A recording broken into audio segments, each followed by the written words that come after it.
ใจเหงาผ่านมาเมืองสุรินทร์ทินวัฒนธรรมงามตาเมียงโมกลีนา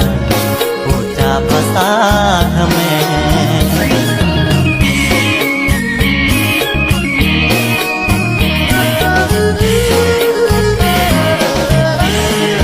เอ่ยเนียงล้อ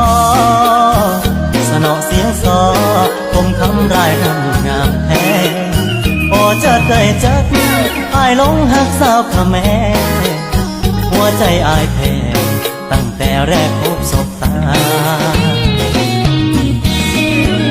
พรึมโจพรึมพรึมสาวกันพรึมยุคใหม่สีสันแดนอีสานใต้หนุ่มบ้านไกลได้มาพบพา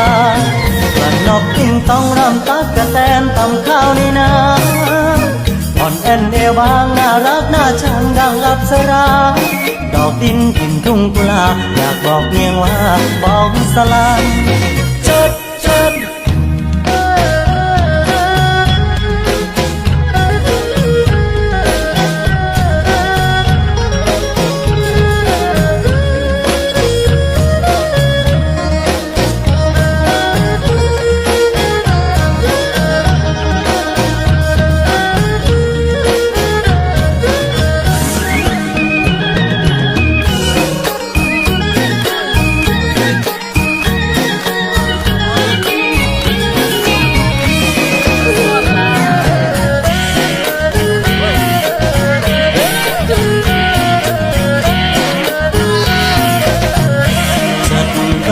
ยังสนม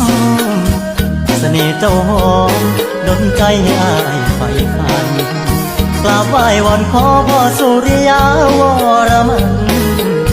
ขอเนียงเจ้านั้นสรันบ้องของสักคน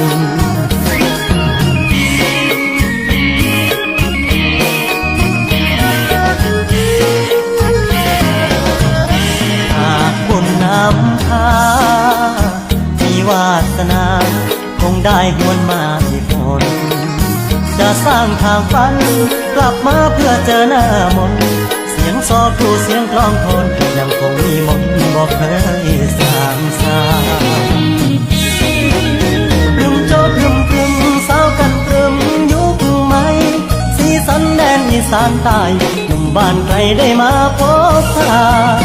กระนกกิ้งต้องรำตักกะแตนตำข้าวในนาอ่อนแอนเอวบางน่ารักน่าชังดังอัปสราดอกดินถิ่นทุ่งกุลาอยากบอกเพียงว่าบองสราน